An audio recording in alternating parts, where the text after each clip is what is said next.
হাত আছে পিছলা আর রাস্তা বন্ধ করে দিই আই মরিবের ভদর তোর কি আর নিবি উনবি আর দাদারত বলে। চন্দনায় সে প্রতিবেশীর জমি ও চলাচল রাস্তা দখল করল সেনা সদস্য। প্রতিকার চাইলেই নির্যাতন। চট্টগ্রামের চন্দনাইশ বর্মা এলাকায় এক সেনা সদস্য কর্তৃক প্রতিবেশীর জমি ও শতবর্ষী চলাচল রাস্তা দখল করে পাকা দালান নির্মাণের অভিযোগ পাওয়া গেছে। এই অভিযোগের প্রতিকার চেয়ে প্রতিবাদ করলেই চালানো হয় নির্মম নির্যাতন। প্রতিবেশীদের অভিযোগ, তার ভয়ে সবসময় আতঙ্কিত থাকতে হয়। আমরা এখানে স্কুলে যেতে পারি না রাস্তার জন্য। রাস্তাগুলোতে বর্ষাকাল আসলে সবসময় পানি উঠে যায়, এখানে আমরা যেতে পারি না। এখানে সবসময় অনেকজনে পড়ে যায়, স্কুলে যেতে পারি না, এখানে পানি উঠে যায়, হাঁটু সমান পানি উঠে এখানে। সরেজমিনে অনুসন্ধানে জানা যায়, চন্দনেশ থানাধীন বর্মা ইউনিয়নের ৪ নং ওয়ার্ডের রমজুবলির বাড়ির মৃত আবদুল্লার ছেলে মোহাম্মদ জাহিদুল আলম সেনাবাহিনীর সৈনিক পদে কর্মরত। সেনা সদস্য নং 40497775। সেনাবাহিনীর দাপট দেখিয়ে প্রতিবেশীদেরকে অনেকটা জিম্মি করে জমি দখল থেকে শুরু করে বিভিন্নভাবে নির্যাতন নিপীড়ন চালিয়ে যাচ্ছেন তিনি। প্রতিবেশী আজিজ, আব্দুল মালেক, তৌহিদ, মুরিদুল আলম, শাখাওয়াত হোসেন, নুরুল ইসলাম গং, আব্দুর রহিম গং, আব্দুল মজিদ গং, আব্দুল আলম গং সহ ৯ পরিবারের প্রায় ৪০ জন লোকের চলাচল পথ দখল করে সেখানে বাড়ি নির্মাণ করায় ভুক্তভোগীরা মানবেতর জীবনযাপন করছে।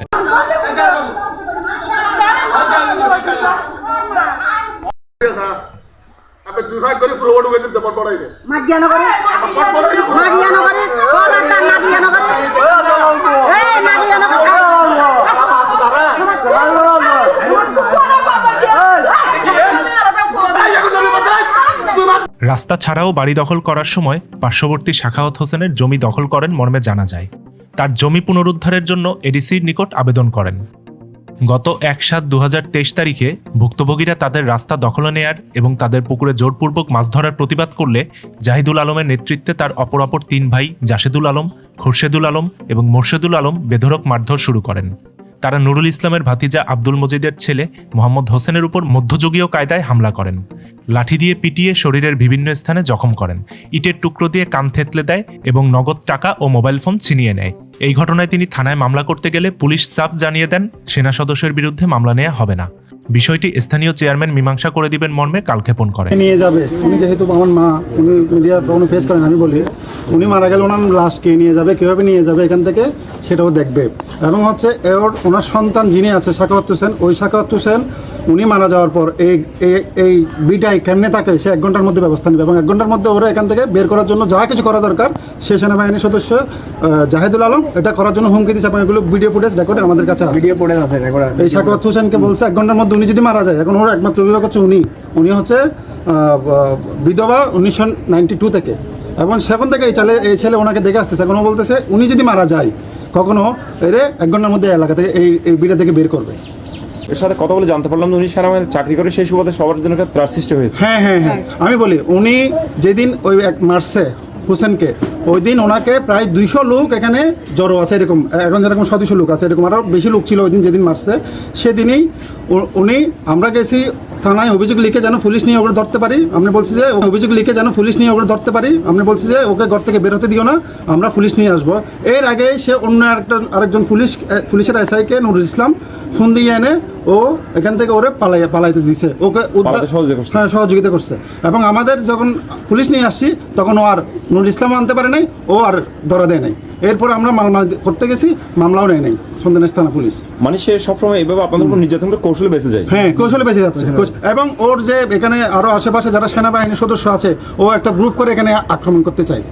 আচ্ছা, ওনাদের সাথে নিয়ে তো এই ব্যাপারে আপনারা কখনো চট্টগ্রাম ক্যান্টনমেন্টের না, আমরা চট্টগ্রাম ক্যান্টনমেন্ট চাই নাই, আমরা গেছিলাম র্যাব হেডকোয়ার্টারে। আমরা যখন বলছি বলে যে এগুলো চন্দনাইশ থানার যেগুলো লোকাল থানা, ওই লোকাল থানায় ওর নামে তদন্ত রিপোর্ট লেখা থাকতে হবে, তখন এগুলো করবে। আমরা এখন তদন্ত রিপোর্ট চন্দনাইশ থানায় লেখা করছি। দীর্ঘদিন পর 19/6/2024 তারিখে সালিশি বৈঠকের জন্য উভয় পক্ষ চেয়ারম্যানের নিকট গেলে আসামি পক্ষ চেয়ারম্যানের বিচার মানিবে না মর্মে হুমকি ধামকি দিয়ে বাদী পক্ষের দিকে তেড়ে যায়। নিরুপায় হয়ে বাদী 8/7/2024 তারিখে সিনিয়র জুডিশিয়াল ম্যাজিস্ট্রেট দ্বিতীয় আদালতে মামলা দায়ের করেন। মামলা নং 398/2024। আদালত মামলাটি আমলে নিয়ে তদন্তের জন্য চন্দনাইশ থানাকে নির্দেশ দেন। তদন্তকারী কর্মকর্তা উক্ক সিং মার্মা বিবাদীর নিকট থেকে অনৈতিক সুবিধা নিয়ে একটি মিথ্যা প্রতিবেদন প্রদান করেন। বাদী নারাজি দিলে আদালত মামলাটি পুনরায় তদন্তের জন্য ডিবিতে প্রেরণ করেন। ডিবির তদন্ত কর্মকর্তা মহিউদ্দিন বাদীকে আপোষের প্রস্তাব দিয়ে তদন্ত কার্যক্রম স্থগিত করে রেখেছেন। এছাড়া আরেক প্রতিবেশী উমর ফারুক বান্দরবানের একটি মসজিদে ইমামতি করেন। তিনি বাড়ি নির্মাণ করতে গেলে জাহিদুল আলম উক্ত জায়গায় তার চলাচলের রাস্তার অংশ আছে জানিয়ে 6 লক্ষ টাকা চাঁদা দাবি করেন। দাবিকৃত চাঁদা না দিয়ে নির্মাণ কাজ চালিয়ে গেলে 20/4/2024 তারিখে নির্মাণ কাজ চলার সময় জাহিদুল আলম এবং তার 2 ভাই সহ বহিরাগত সন্ত্রাসীরা হামলা করে বাদী উমর ফারুক সহ কয়েকজন নির্মাণ শ্রমিককে মারধর করে নির্মাণ কাজের প্রায় 80,000 টাকার মালামাল লুট করে নিয়ে যায়। উক্ত ঘটনায় উমর ফারুক বাদী হয়ে 9/5/2024 তারিখে জুডিশিয়াল ম্যাজিস্ট্রেট 6 নং আদালতে মামলা দায়ের করেন। মামলা নং 246/2024। আদালত মামলাটি আমলে নিয়ে তদন্তের জন্য চন্দনাইশ থানাকে নির্দেশ দেন। তদন্ত কর্মকর্তা প্রভাবিত হয়ে ঘটনার সত্যতা পাওয়া যায়নি মর্মে প্রতিবেদন প্রদান করেন। পার্শ্ববর্তী লোকজন জানান, জাহিদের বড় ভাই খোরশেদ ড্রাইভার একজন মাদকসেবী। তিনি প্রায়ই মদ্যপান করে প্রতিবেশীদের উপর হামলা এবং অকথ্য ভাষায় গালাগালি করেন। তার ভয়ে এলাকার স্কুল পড়ুয়া শিশু এবং কিশোরীরা আতঙ্কিত থাকেন। জাহিদুল আলম এবং তার ভাইদের বিরুদ্ধে স্থানীয় থানা এবং ইউনিয়ন পরিষদে প্রায় 20টির বেশি অভিযোগ প্রদান করা হলেও কোনো ভুক্তভোগী প্রতিকার পায়নি। উল্টো অভিযোগকারী র‍্যাব দিয়ে তুলে নিয়ে গুম খুনের হুমকি দেন।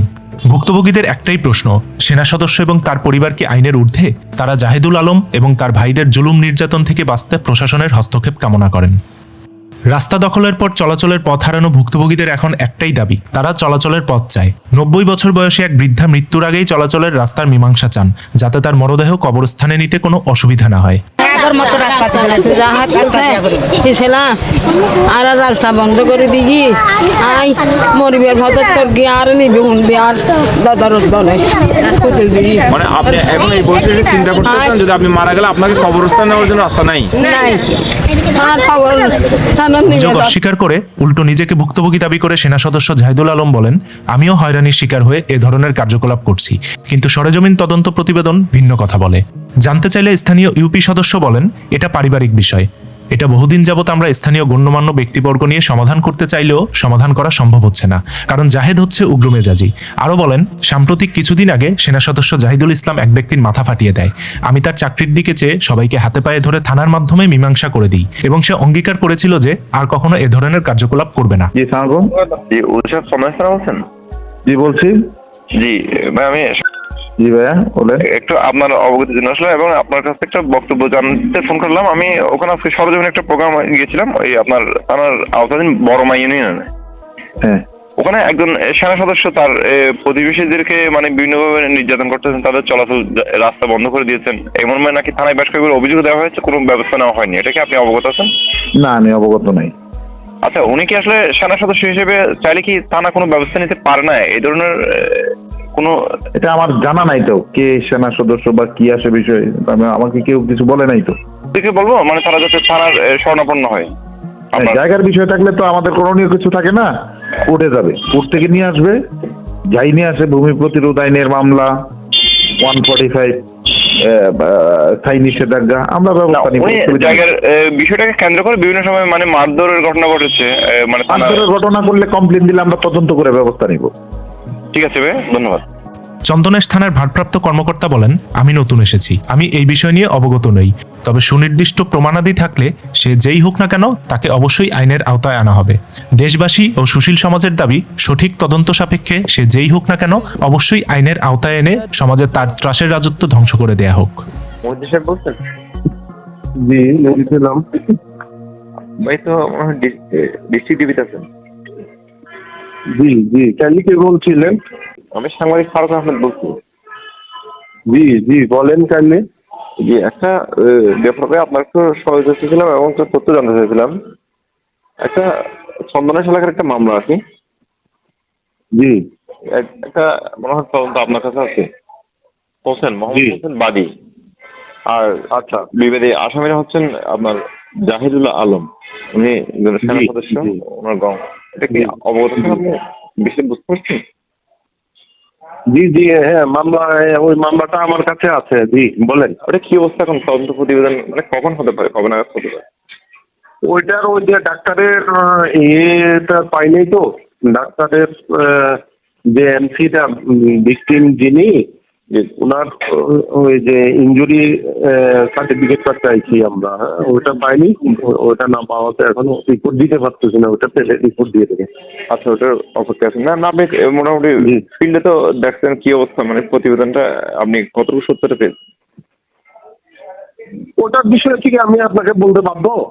না, আপনি আমাকে বলতে বাধ্য না, আমি এই কারণে জানতে না, চাইলাম না, ওটা আপনাকে বিষয়টা বলতে পারবো না। প্রতিবেদন তদন্ত করে এটা রিপোর্ট দেবো, যথারীতি তদন্ত করে আপনি রিপোর্ট দেবেন, সেটা তো আপনার দায়িত্ব। কিন্তু আমি এই কারণে আপনার কাছে জানতে চাইলাম, আপনাকে বাদীকে ডেকে নিয়ে বলতেছেন না এটা ওনাকে সাধারণ ক্ষমা করার জন্য এবং মীমাংসা করার জন্য, তো ওটা কি আপনি বলতে বাধ্য এরকম?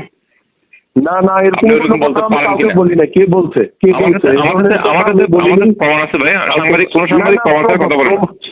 জি না, এই ধরনের কোনো কথা কখনো আমি বলিনি। এরকম কথা আপনি বলছেন এটা যদি তদন্ত প্রতিনিধি একজন সেনা সদস্য হয়ে তার চাকরি দেবে, তাকে একটু মানবিক বিবেচনা করে একটু ক্ষমা করে দেন এবং পারিবারিক আপোষ করেন। না, এরকম কোনো কথা আমি বলিনি। এটা মিথ্যা কথা, এগুলা ভুয়া বানোয়াটি কথা কেউ যদি বলে থাকে আপনাকে, এরকম কোনো কথা আমি বলিনি। ভাই আপনি যদি বলছেন, আমার কাছে একটা রেকর্ডিং আসছে। না, আচ্ছা, রেকর্ডিং থাকলে আপনি ওটা আমাদের সিনিয়র স্যারকে জানাইতে পারেন, আপনার সমস্যা নেই। জি, আমি তাদের জানাতে বাধ্য না ভাই, আমি নিউজ করতে পারি, আমার নিউজ না, হ্যাঁ করেন, আপনি নিউজ করেন ভাইজান। আমি সোজা কথা বলি, এই ধরনের অনৈতিক কথাবার্তা আমি বলি নাই। ঠিক আছে? ঠিক আছে ভাই, যদি না বলে থাকেন সেটা তাহলে জি, না, ঠিক আছে, আপনি এর বেশি কিছু আমাকে জিজ্ঞেস করতে পারেন না। ঠিক আছে। এটা জায়গা হচ্ছে আমাদের বাপের দিন না 70 বছর আগের জায়গা। এই জায়গাটা এটা ছিল আপনার সরজমিন। এটা আমার ছোটো ভাইয়ের আপনার ঘরবাড়ি। হ্যাঁ, তখন আমি যখন বান্দরবন থেকে আসছি, আমি একজন বান্দরবনের প্রায় 20-21 বছর ধরে মসজিদের ইমাম এবং খতিব। হ্যাঁ, এখন আমি যখন লেবার নিয়ে মিস্ত্রি নিয়ে যখন কাজ করতেছি, এখানে নিচে বেস করতেছি, বেস করার সময় উনি বিভিন্নভাবে হুমকি দিমকি আমার মিস্ত্রিকে মারধর করছে।